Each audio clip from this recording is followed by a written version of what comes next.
Hello, everyone, and welcome to Heart and Hand, the Rangers podcast. This is your extra show for the week, and I will be previewing the upcoming game against Dundee United on Sunday. My name is Cameron Bell. I'm your host on Extra as always, and I'm really excited because I've got an overseas guest to join me as we talk about all things Rangers, and that is NARSA president and a privilege to call my very good friend, Mr. Gary Gillan. Guys, thanks so much for joining me, my friend. I know you're a little bit under the weather, but as always, you make the effort. Always, that's exactly right, Cammy. Thank you very, very much for having me. People have been saying all day like hero, legend, and stuff, and I'm just me. I'm just a guy that's just doing his best here to, just go above and beyond what anyone else would be expected to do in my condition. Well, I don't know if you want a statue. Maybe. I mean, you're in North America, so maybe another face on Mount Rushmore. I mean, would it be too much? Is it not enough? Who can answer that question? That's a good question. I think I personally don't think it's enough, but I mean, it's certainly a good. Yeah, absolutely. Listen, guys, let's get into it because the international break, I am so pleased to say, is now over, and we are getting back to Yeah. the proper fitba as Rangers will be travelling up to Tannadice on Sunday. Um, I'm going to have to ask your thoughts, unfortunately, about the Old Firm game. A really disappointing performance from Rangers. I'll be honest with you, getting into it, I didn't think that we would get too much from the game. I was not overly hopeful. And then I got a little bit of a kind of last minute battle fever as I thought, well, could something go our way or whatever happens.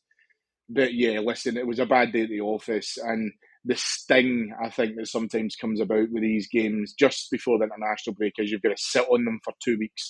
Whereas I would be, I'd play another game the day after. Do you know what I mean? Just to be able to try and get us back on track and stuff as well. But yeah, not as I say, not a great day, unfortunately. How did you take away from it? Pretty much the same as you, Cammy. What I kind of got from what you were saying there, I think most of us just went in with hope rather than anticipation. Going in saying if they have a bad day and we have a good day and we do some stuff in front of goal that we just don't seem to be able to do against them, then we might be in with a shout, and it's just so far away from anything close to good enough as far as I'm concerned. I just don't watch the games back, so I don't know, truly in the cold light of day what it looked like in general terms. But the experience I had on the day of watching it was kind of similar to different times. We have a wee bit of a flurry. Sometimes it's not right at the beginning of the game. Sometimes it's maybe just a wee 5 or 10 minute purple patch in the middle of the game. But we never really laid a glove on them. Yeah, we had a couple of shots and goal towards the end to make the stats look a wee bit better, but I don't think they got out of second gear the whole game. We struggle up top, we struggle in defence, and our midfield a wee bit better than it was last year, but it was just so predictable, and I'm honestly getting so absolutely fed up with that feeling, and I don't even know that the international break, other than just getting a breather from the humdrum of what is Rangers life these days. The international break would usually be a 2 week, banter fest between yourself and your friends or family that are, batting for the other side. And like, I never even get any of that. Like, we're beyond that now because there just doesn't seem to be a competition. And that's, you brought up some old scars for me now that I think about this, Cammy. Well, I mean, they're scars, but thankfully they're a little bit behind us, and we need to be able to try and look forward to, as I say, getting back on to winning ways and stuff as well. Now, obviously, as we were in the build-up to the Old Firm game, guys, we managed to get a couple of players in just before the end of the window. I'm going to get your thoughts on the players coming in. There's obviously a lot of speculation at the moment as well from Turkey, and I think, if I'm right in saying, across in Saudi Arabia as well, about clubs in for James Tavernier. But in terms of our incomings, keen to kind of get your thoughts on the transfer window as a whole. I didn't expect, by the way, I wasn't, anticipating any of the guys that we brought in, on the kind of the last minutes of the window to be able to feature against Celtic on Sunday. I think it was too early for them. But keen to get your thoughts on the business overall now that the window is closed. if we do look at potentially moving James Tavernier on, where are you at with all? I think in general terms, it was almost like a tale of two windows for us. We went so active in the beginning with a whole bunch of signings, 6 or 7 or 8 or so in the first couple of weeks. With that came, who's that? For the most part, okay, that's one for the future, that's one for the future, which is great in terms of overall foundation and stability for the club going forward. But we're looking for people to come in and contribute straight away. And then it went very, very quiet. Of course, the Euros were a major key theme or part of that. And then we have a wee bit of activity towards the end. Now, two things I would say about it. I thought, in general terms, it was quite underwhelming. And the reason for that's kind of twofold. One, we didn't seem to absolutely strengthen the areas that I thought we were going to strengthen. I thought we were going to get a big name at the back, and I thought we were going to get a renowned name up front, and we didn't quite get that. I know we did strengthen certainly at the back, and we've got more forward options now. But I think the underwhelming part of it is we're no better. And I know that it's only 4 games in the league and a couple in Europe and one in the League Cup, but it doesn't feel like we're any better. Now, these signings that have come in towards the end of the window haven't had the chance, as you said, to see them in action. But if you just go and use the benchmark of the Old Firm game that we were just talking about there, there's nobody showing any personality, there's nobody showing any guile, there's nobody demonstrating any leadership. The players who were there before are just somewhat resigned to what it looks like. So I think, it was underwhelming, as I said earlier. There was nothing to really get me jumping up and down. At one point, I was like, just sign a name that I've heard of. That would be kind of handy. And not to say that I need to hear of every single player for them to be a good player. It's nothing like that. But it just uninspiring is kind of where I would be at from the transfer window perspective. I think the interesting thing as well, guys, I mean, I do get it because, I thought getting into it that we would look at, we're going to end up doing loans. And I get it, I understand the reasons for it. Obviously, we would need to negotiate whether or not it would be loans with obligations or options to buy in terms of how that obviously finishes. And obviously, we did that for Cass and Weirjo. I was interested, though, in the fact that we did stump up, a fair decent amount of cash for Nadim Bajrami. I'm very keen to see what he can do in terms of improving our midfield. And again, I apologise for bringing it back up again, but this is where, for me, in Old Firm games, we've really, really lacked some steel in there, some real energy. I think Connor Barron has done very well in terms of coming in, but you're also talking about a young guy who's made the move from Aberdeen. You want some influx to be able to try and come in and also support him with that. The Tavernier one, I think, for me, will be interesting to see as to whether or not that move materialises. There was obviously some unpleasant scenes following the Old Firm game when we got back to Ibrox. Yeah, Fans aren't happy with him, and I understand why. I'm not going to criticise people who voiced their displeasure at players who I have said now for a number of months it's not a new problem this season. And I'm not blaming him for it, and he's not picking himself. So, it's a unilateral issue in terms of where the manager needs to select him. I understand that he's captain. I also understand that it feels at times like we don't have a proper replacement for him, with the exception of Sterling, who I wouldn't play, and I've said this many a time, I wouldn't play it right back. I think he's better utilised elsewhere. But the Tavernier problem is still a problem, and I think, whether or not we have to go down that route of addressing that issue in terms of, do we drop him if he's not going to be sold? I can't see that situation developing where the manager makes the decision to leave him out because of who he is and, his reputation within the team. But if you look at him in the cold light of day and his performances at the moment, they simply haven't been good enough. Yeah, and I think that's the key. That's the key, Cammy, is this season, I think everyone has been fairly well aware of who and what James Tavernier is. for Rangers over the years, and we always had that dynamic attacking flair and creativity and output from that, and we haven't had that this season at all. So then when we don't have that going forward and we have some of the frailties that get exposed in the back, back to the old firm game, we lose one of those types of goals almost every game we play against them, where the guy gets goal side of him, and because they know that he's just got that temperament to go to sleep every now and again, because he just doesn't have that defensive, like the defensive part is just not his core. It's not his innate way of playing. But in terms of, I think you're right. I think one of the key telltales for me is that essentially, for the most part, no one has really tried anyone else at right back, because he's got such an incredible fitness record that he's very, very rarely injured. He's had the odd wee spot here and there over his time with us. But I would have thought that if there was something in the offing in terms of him actually leaving, that there would have been some sort of rotation, some sort of experimentation, or some sort of indication even that it was looking like that. But I don't know. I think one of the things I say to people, if ever I'm in the workplace and they're planning to leave, is leave well. Like, leave, don't run up and down the corridors, with your fingers in the air, giving everybody the big up yours or anything like that. Just do it with class, do it with dignity, and just kind of enhance your reputation on the way out the door. It doesn't matter how you feel about how things unfolded.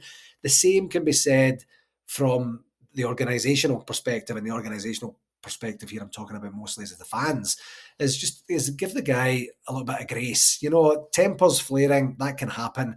A massive fan base that we have, you get the odd person who's just in a rage, especially after a bad result.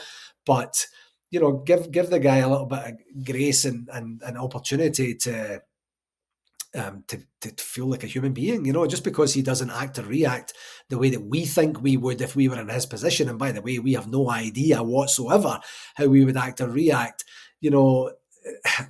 That's not fair. I thought we could maybe try and do something like Liverpool did with Trent Alexander-Arnold and put him into midfield, kept him out of the way, protected him a wee bit more, and got the returns on the attacking sense. But it doesn't seem like anyone's interested in doing that either, unless it happens this weekend at Tannadice. I can't see it, but you never know. So I really don't know. There's just no indication that there's going to be a change made from what I can see, Cammy. No, listen, I agree with that. And listen, I think you're totally right. James Tavernier, I don't think will ever not act in the most professional standard, right? And I totally understand. I think he's been an excellent Rangers captain, I think, in terms of what that captain status means. I think there's times when I've obviously said before that he could be a little bit more vocal in the park, but he used to leave that to Connor Goldson, so that's okay, and what have you. And listen, you're 100% right with the idea that we can't blame him for the fact that his creative output has dropped a notch, because he's getting older. I understand he's played a lot of football. I think for me, guys, he has played in games that he shouldn't have to have played in before, and in that sense, he's maybe been overutilised. Agreed. But at the same point, he just needs. I want him to have a rest, but also at this point as well, I just think that it's a big focus for him. Someone else that I'm keen to kind of get your thoughts on as well is, as we've mentioned, in terms of those transfers being able to come in and being able to use players, is obviously the Ianist Hagi situation. More rumours and statements, I suppose, is probably the best way. Even as recently as today, coming out of Romania, that Ianist Hagi is, not within the overall blueprint at Rangers.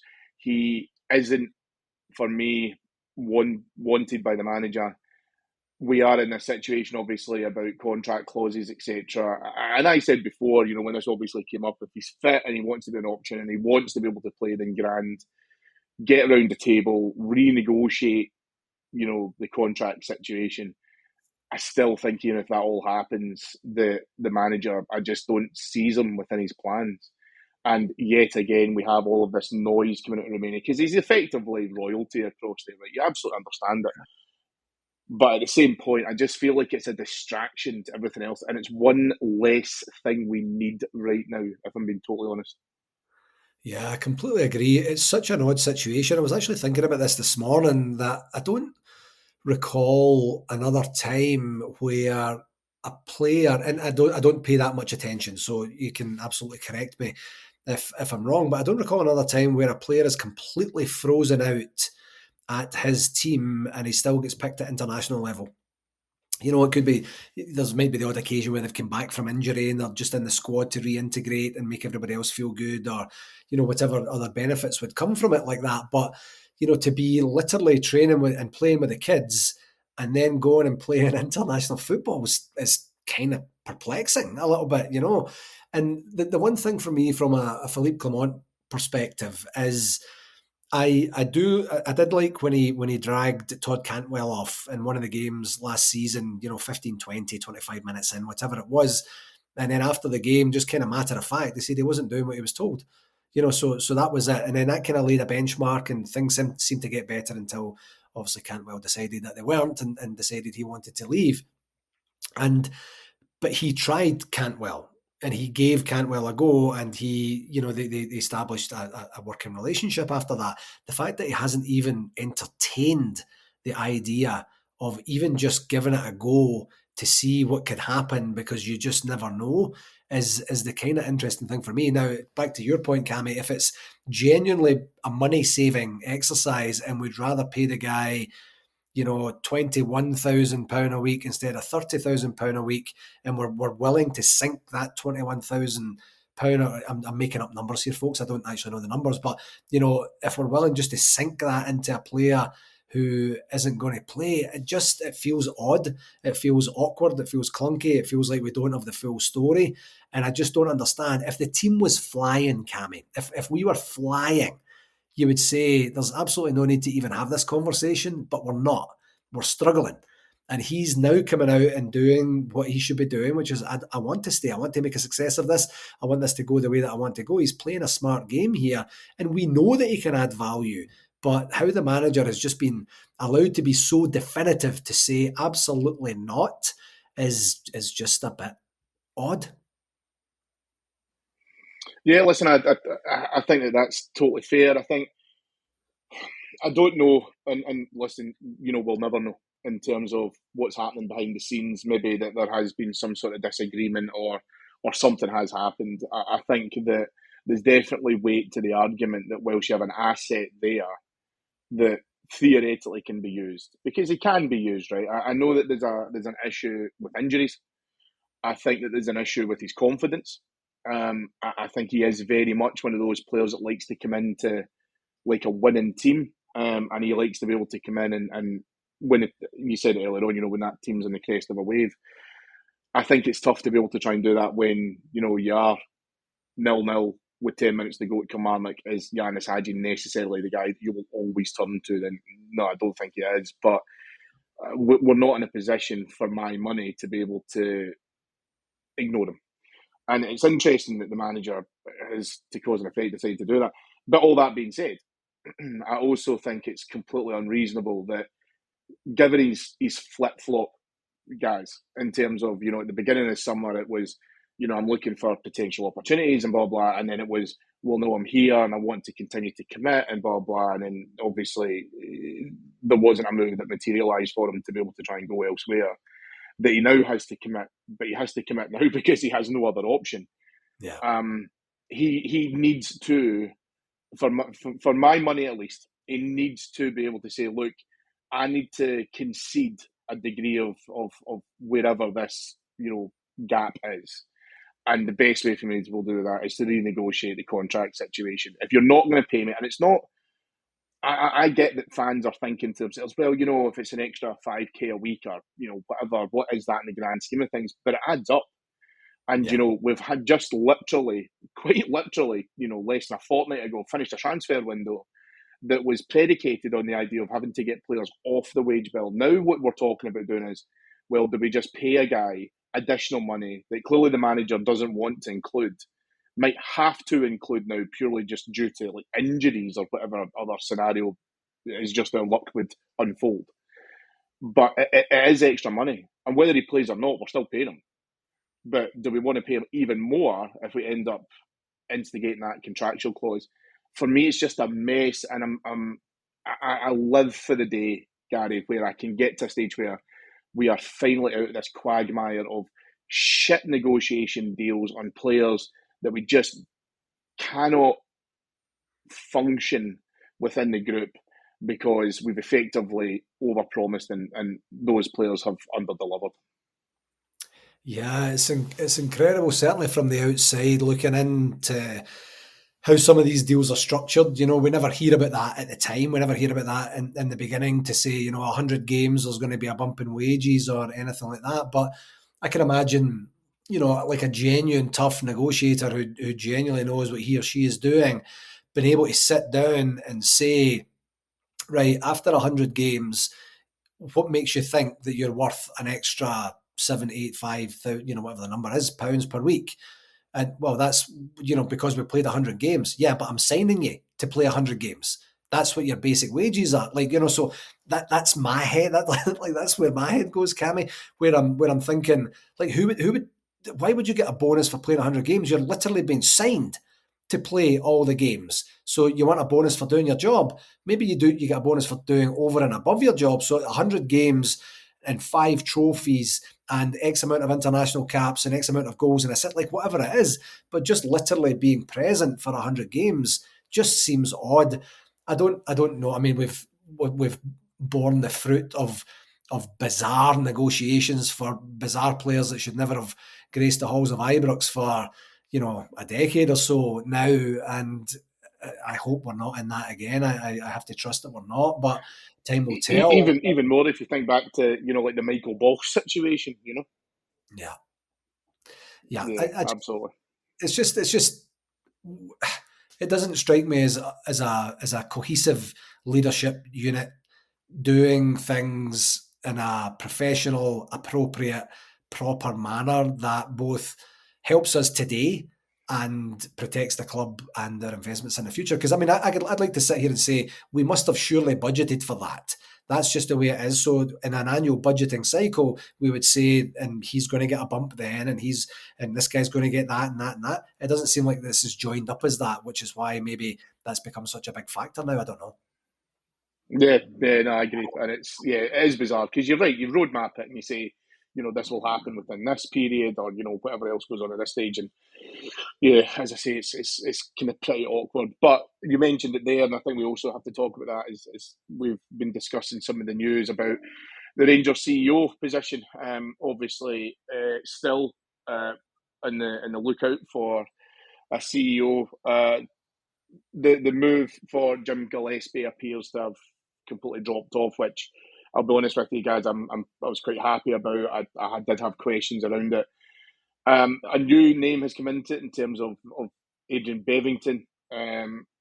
It's an interesting link. He's got some previous connections with Rangers, having involved parts of the kind of Fox takeover, etc. as well. So there's been some discussions around that. He's spoken about it himself in terms of he wouldn't have any issues talking about it to the club, etc. But for me, I suppose I'm at the stage now, and I understand, and I'm not saying that Rangers should have, they should have completed the CEO recruitment process within 5 minutes. I don't think it works like that.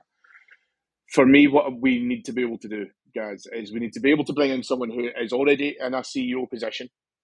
I don't think it should be exclusive to us being able to try and give someone a bump up. I don't think it worked with James Bisgrove. I don't want to make the same mistakes again. All that being said, there's also a responsibility that if this now can't happen from our current board and how they're then conducting that search, then I think we need to go external. I think we need to go and start hiring companies to be able to bring that in and find us a candidate who is suitable for all areas that we're looking for. I'll negate some degree of, if you're not hiring someone who's working at that level, at a Rangers-esque level, but someone who's already doing a CEO position, potentially at a smaller club, and then they can take the step up. But for me, it has to be someone who understands how to be able to run a club, how to be able to a certain extent, keep the board informed, but also keep them at arm's length and effectively run the ship. And that sounds incredibly easy to recruit for, but it's incredibly complicated. Keen to kind of get your thoughts on, if there's any potential candidates that you can think of that you'd want to be able to come in, or just your general feelings in terms of where we're at with it at the moment.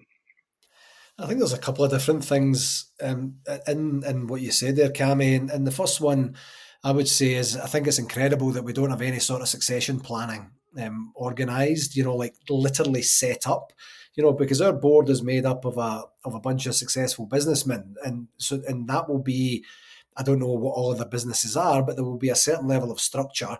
And within that structure comes a certain level of succession to say, not that you're going to have every single person coming from within and bumping up, just to your point about James there, but that if that person was deciding to go and we get an appropriate amount of notice, which we kind of didn't get with James, he probably did it as per his contract, but you're anticipating a wee bit more, that you eventually, right, okay, this guy's next in line, he's the chief executive of Hibs or Hearts or Ross County or Wrexham or whatever it is, that sort of thing. So it's incredible to me, firstly, that wasn't in place, and we got completely and utterly surprised when James Bisgrove decided to walk out the door in the early part of the summer, late spring. The second part, to your point, I'm surprised. I would be very surprised if we're not using like a recruitment company for that sort of thing. To say, that there must be an agent that could get another string to his or her bow that says, by the way, when it's not just players that I do leadership positions within clubs as well. I'd be surprised if that wasn't the case. If we're not using someone like that, because Rangers have proven in terms of even just the managerial appointments in the last 10 or 12 years that they didn't quite know what they were doing. So you get the Kishinya coming in and such, and then obviously the situation with Michael Beale, there was a bit of sentiment there, and then we kind of just fluffed our lines completely during his tenure. So it's one of these. If you're genuinely appreciating what your job is, literally what your job is, right? So say John Bennett, my job as chairman is to manage and run the club effectively, put appropriate people in positions to do the day-to-day, make sure that the recruitment is, X, Y, Z, whatever his role description is. Then he gets a chance to look at that and say, okay, I excel in these two areas. I am weak in that area. I have no desire to do anything in that. I don't even know what that is. So then you recruit people in to be able to do that. And then you manage, and that manifests itself into what your business organizational structure is going to be. I don't see any of that, and I'd say that with a caveat that I don't know what each person's role is there, but we need someone who's present, someone who knows how to run a club, the various departments within the club, and each department thinks they're the most important department, like every other organisation anyone has ever worked in. And then demonstrable results, an opportunity, to understand that as a Rangers CEO, you're going to be a bit of a celebrity. So if you can handle the media, if you don't mind that sort of thing, if you can, take the good times with the bad times and figure out, get a pulse of what your major stakeholder players are going to do, which is the fans, of course, and then move forward from there. When you see all that sort of stuff, is it that easy to find someone who's done that? I don't know. In terms of my opinion about who it could and should be, I really don't have anyone. And I do really enjoy the business side of things in terms of the CEO, or in terms of leadership at the club. But I don't know that there's a shining example out there of anyone who's kind of out in the media, kind of doing some cool things, kind of doing whatever it is. So I think we need to, do kind of a version of what we did with Stuart Robertson, which was, he's at Motherwell and we say, listen, if, come over and help us out and move things forward. Is there someone in that business landscape, in that industry back home in Scotland that seems like an obvious candidate? I don't know. I don't see it, and no one's coming up for me anyway. Have you got someone? I don't, but I think that's the difficulty, because when we're talking about where that person currently performs, that's where it's going to be an issue, because I think it's going to take a lot to leverage someone out of a high level club to be able to try and come out, because again, as much as I hate to say it, we also have to pay that person and we have to make the move attractive for them. And Rangers is a big club where obviously we do perform on a European stage. I think for me, that candidate has to be able to try and come in with a degree of thrust, I suppose, is probably the best way I would put it, because it has to be someone who will come in with those ideas. And to your point previously about recruitment, and especially from a managerial perspective, I think we've had too much there where we've felt like as if at times it feels like the right fit or the easier fit. Whereas I would want someone who's going to come in with their own ideas, with that energy to be able to come in. It's not going to be someone who will just simply do whatever the board wants, and work within that, because I think that, and David has mentioned it a lot on our Patreon site about this idea that the board are too close to the operation of the football side of the business. And I understand that, right? I do agree with that point. But a CEO has to be able to come in and say, look, I'm going to start making appointments. I'm going to bring people in here. These will be my decisions, and I'll live or die by them. Do you know what I mean? And that's totally fine. It can't be someone who's going to have to probably run back to the board every time they want to make a serious or senior decision. That's going to take someone with a bit of oomph. It's going to take someone with a bit of gumption about them, and someone who, and I'm sorry for sounding a little bit crass, but someone with a set of balls who's going to turn around and say, this is my decision and I am going to make it, and that's what has to happen. So it's tough. It's a big ask, and as you say, it's going to have to be something that your board are going to have to kind of get moving on. There is a vacant chair that's there, and I think in order to create that distance between the board and the running the football side of things, the longer that gap exists, the more that vacuum will be filled by a board that will feel like it has to step into things at the moment when it really, really shouldn't. Well, Let's move into... Just to finish off on that point, Cammy, think about it as well in terms of what the existing staff are, what their experience is right now. They had James, and whether they were a fan of James or not, James was in the role. They had Stuart before James, and that wasn't CEO role, managing director, it was at the time.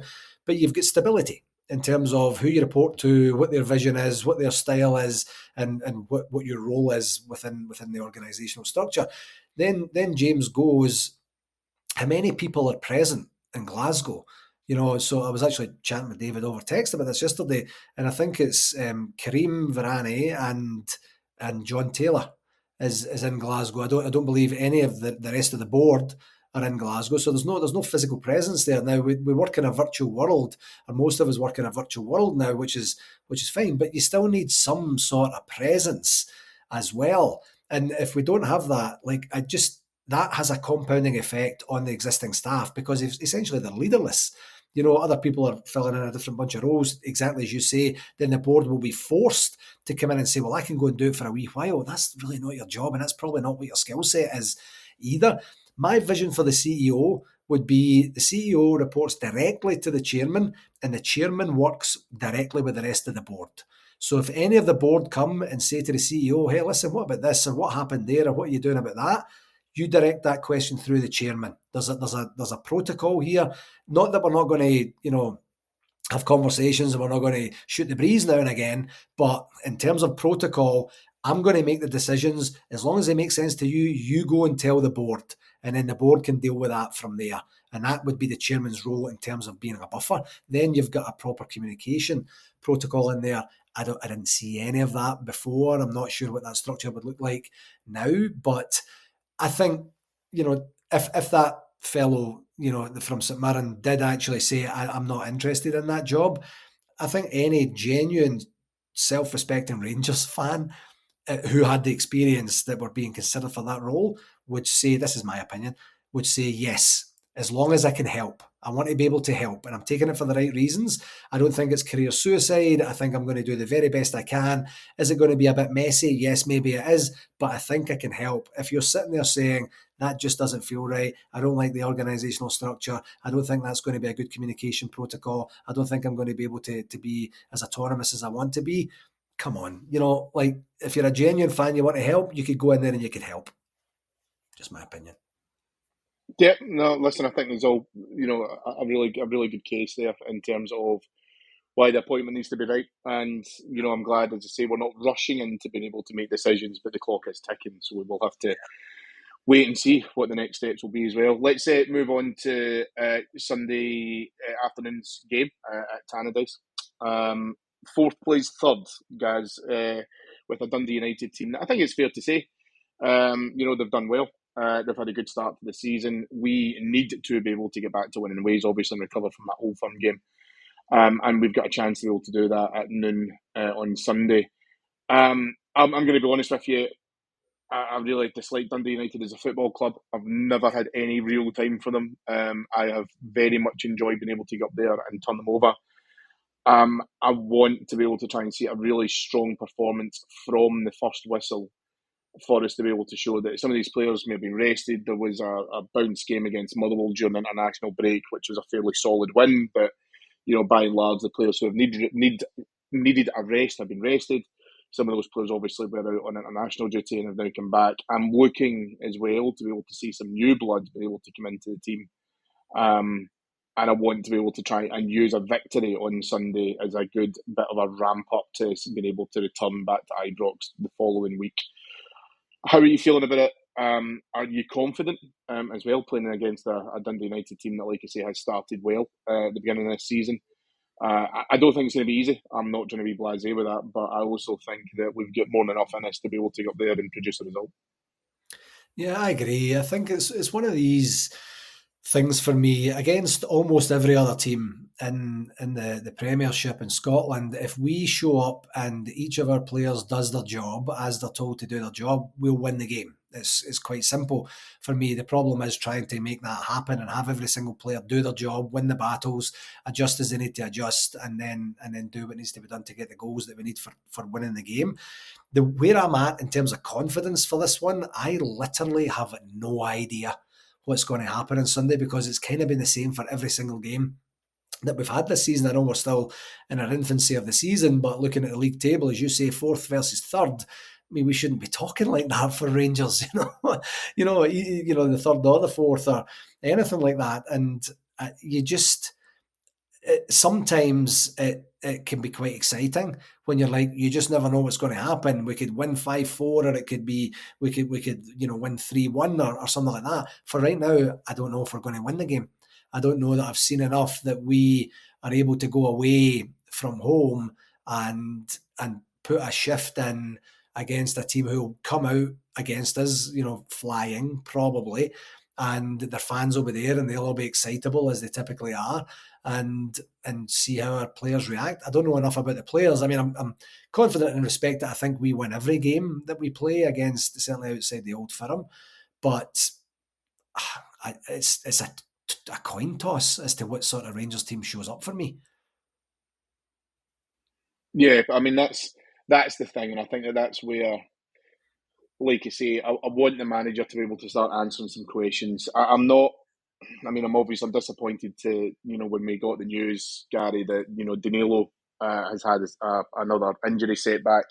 Yeah. He's going to be out now for the next few weeks at least, and knowing Rangers, that'll probably turn into a few months.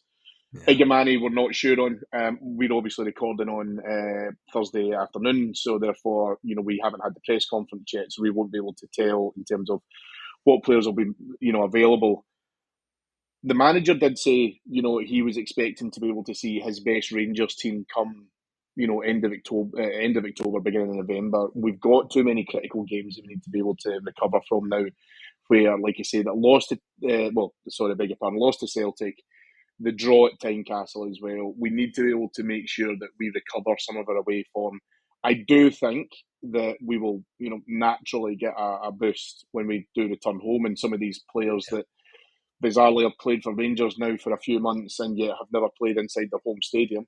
Yeah. But that needs to change in terms of what we're going to do with, as you rightly say, being able to go up to Tannadice. You're right on top of the park there, so the fans will be right on top of them.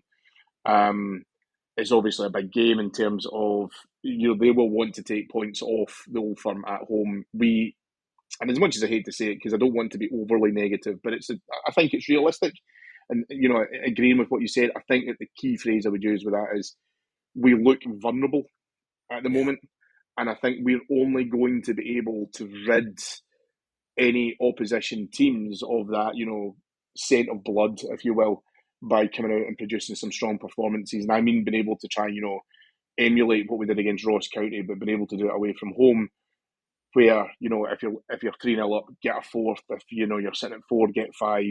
And really been able to try and take that in. We've got a European campaign that's going to start really soon as well. Yeah. So we need to make sure that we take care of our business domestically, and we have an opportunity to do that on Sunday. Yeah, and I hope we take it, because all this stuff I mentioned earlier about compounding, all this stuff compounds on itself, because teams as they're preparing for the next game against whatever team they're playing are going to be watching video analysis of the previous game or games. So if we start putting in proper performances, if we start dominating all over the pitch, if we start getting the results that we hope that we're going to get with these new signings, then that becomes, even in their preparation for playing Rangers, that they're like, you're going to have to go some to get it beyond him. You're going to have to, go some to stop this guy from getting a chance and getting a sniff and scoring and stuff. We don't have enough of that for right now. And it all starts very cliche time, but it all starts from Sunday's game. Sunday's game is a clean slate. It's an opportunity to say we're coming off the back of a defeat and a heavy defeat, and we need to start again. So let's get the streak starting. We'll go for one in a row, and then the following week we'll go for two, and then the following week we'll go for three, and then we'll see where that takes us and just start to just get back to that winning feeling again that seems it's been quite some time since we've had it. Yeah, absolutely, absolutely. Well, listen, guys, thank you so much for being able to come on. It's been rather cathartic, I think, for me. So I've enjoyed it. It's a nice wee therapy session. I'm certain our listeners will have as well. Now, before you go, we need to have a little chat about some of the great news, which is happening across in your, well, I say your neck of the woods, over where you are, your side of the pond, Yeah. next year in Florida as well. So please let us know about the welcome return of the NARSA convention. Yeah, it's exactly that. The welcome return. We obviously couldn't host it this year just through sheer economics, quite frankly. That it was just going to be too expensive, and we didn't know if that was going to be something that would maybe just break us. So we're now in a very unique position here. One of the things that I've been trying to get in my tenure, which is 12 years now with the NASA executive and the NASA conventions, is more collaboration from the people that matter, people that are doing this out there, people that are professionals in their field, people that have a vested interest in the events being a success, because we're a bunch of volunteers. We love Rangers and we want Rangers to succeed. We've probably done some volunteer stuff within a local club, and then that's in some way elevated us up to the kind of national level and the North American level. And but that doesn't necessarily mean that you know how to organise a party. Doesn't mean you necessarily know how to organise an event and what everything that's involved in that entails.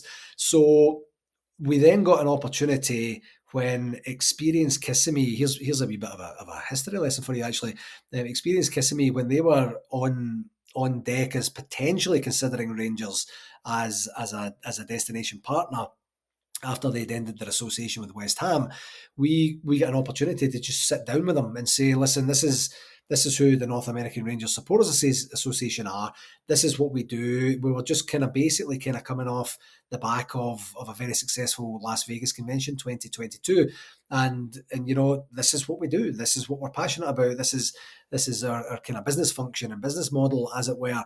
They got signed on with Rangers, and then Rangers came back and said, okay, we're looking at trying to see if we could take an event down to Kissimmee and give an opportunity to it wasn't part of the deal. It wasn't a legal part of the deal or anything. It was just, we will make an attempt to see if we can do this going forward. More than happy to do that. Contacted Big Colin down at the Orlando Rangers Supporters Club and said, would you be interested in considering this for 25 or 26? I know that he was more angling for 26 to coincide with their 30th anniversary at that point, but he says, yeah, sure, 25 is good. So then we then get an opportunity to sit down. So now we've got automatically four partners when you include Colin and the Orlando Rangers Supporters Club, who have a vested interest, as well as NARSA, for this to be a successful event. You have Rangers Football Club, who are in a partnership agreement with Experience Kissimmee. You have Experience Kissimmee, who are in a partnership agreement with Rangers Football Club. They want this to be a success. They want to bring commerce and camaraderie and experience to Kissimmee. We're keen to do that. We want to go cool places, get cool guests over, have a great time, and wow the people when we're there, and then move on from there. So we've managed to do that, and we've subsequently recruited 5 Stars as well as our partner of choice to help us with both the organisation and the logistics on site when we get there next year, but also with player recruitment and such, or ex-player, I should say, recruitment and such. So all of a sudden, just in 1 year, Cammy, we have we have a whole bunch of other people that are there to help. We're talking with some travel partners as well. We had a travel partner for a couple of years there, who decided not to continue with us. We're trying to provide a wee bit more freedom, flexibility, and options for our guests to come over. So I'm now in a spot where it's not all us doing all the work, which some of the work we do is really exciting. Some of the work we do is kind of boring and a little bit stressful and a little bit time consuming. So we've now got 4 or 5 parties here that are all with a vested interest to make this event a success.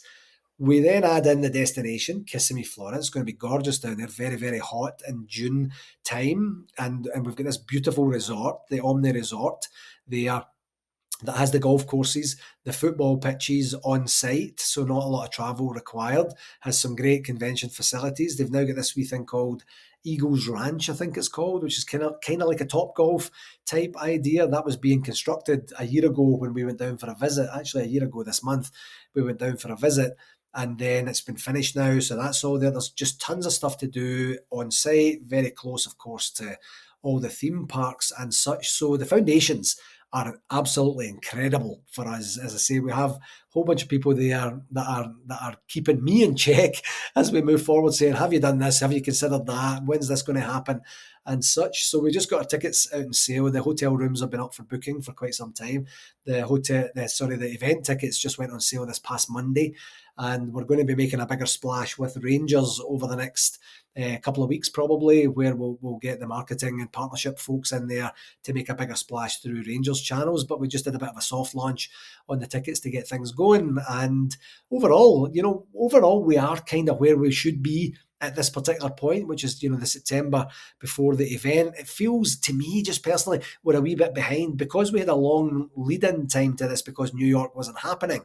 So I keep needing to try and tell myself, slow down, Gary. Calm down. You don't need all the players or the guests announced by right now. You don't need every single logistic tied up by now. But I'd kind of like that to happen. I'd kind of like the event to be sold out, and we don't need to worry about that. We know what the revenue looks like and such. But we're in a good spot. We had a NASA executive meeting last night. Everyone is quite comfortable with where we're at. We've got good open conversations with Rangers every couple of weeks, and with the hotel property as well, and the Experience Kissimmee, we dip in and dip out with them as needed, and we meet with 5 stars each week. So very collaborative, all that to say. Really looking forward to it. We've got some really cool things lined up for the event that's going to make it just a wee bit different to previous events without going away from the core of what we are as NARSA, and I'm really looking forward to seeing what the next wee while holds. Yeah, listen, I think it's going to be a great event for people to go over. And, if there was any silver lining in the fact that we didn't get a convention this year, people will just have the appetite, even more so for being able to make it to Florida next year as well. So the Absolutely. event, I'm certain, will be a great success. The only question I have as well is, how are you going to convince David Edgar to go out in that heat? Because the sun doesn't shine until winning. I don't know how you're going to be able to get him into a space that doesn't have air conditioning. Well, two things. One, I don't even know that I'm going to bother trying to convince him because I know. But secondly, we can get him a nice big hat and factor 120, and he can run about the campus with us when he's over there. Oh, the main stuff he's needed for is inside, so he'll be all right. He'll be fine, I think.